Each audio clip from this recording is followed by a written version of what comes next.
Hello everyone. তো কি চলছে সবাইকে গুড মর্নিং। আজকে দোকান গেলাম, দোকান গিয়ে প্রথমে একটা অর্ডার এসেছিল ফ্রাইড বাউ বানস, বারবিকিউ বাউ বানস, এবং এটা স্টাফড বাউ বানস। বাউ দু রকমের হয়, একটা ওপেন বাউ আর একটা স্টাফড বাউ। আমরা স্টাফড বাউ বিক্রি করি। এর ভেতরে স্টাফিং আছে বারবিকিউ চিকেনের। এটা ফ্রাই হলো, এবার সেটা সার্ভ হবে। কাস্টমার আছে টেবিলে। তারপরে ছিল 3টে ফ্রাইড চিকেন চিজ মোমো। এটা আমাদের চিকেন চিজ মোমো ফ্রাইড, এটা সার্ভ হলো। তারপরেই ছিল একটা কাস্টমার অক্টোপাসে। আমরা অক্টোপাস চিলিমিলি অক্টোপাস সার্ভ করি।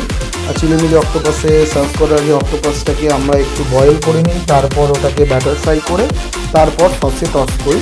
কাস্টমারের রিকোয়ারমেন্ট হিসাবে আমরা সেটাকে স্পাইসি নন স্পাইসি সেটা সেই হিসাবে বানাই। তারপরে একটা অর্ডার ছিল ফ্রাইড চিকেন ব্রেস্ট। এটা তোমরা দেখতে পাচ্ছ 6 পিস সাইজ অনুযায়ী এটার দাম 6 পিসের দাম 6 পিস অথবা 5 পিসের দাম 120 টাকা। তারপর একটা ডাবল রামেনের অর্ডার ছিল, 2টো রামেনের অর্ডার ছিল টেবিলে।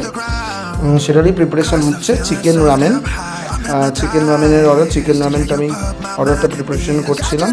এবার তোমরা দেখতে পারবে আফটার প্রিপারেশন চিকেন রামেনটা। এই হলো চিকেন রামেন। ঠিক আছে, চলো আজকের ব্লগ এই অবধি, আবার দেখা হবে।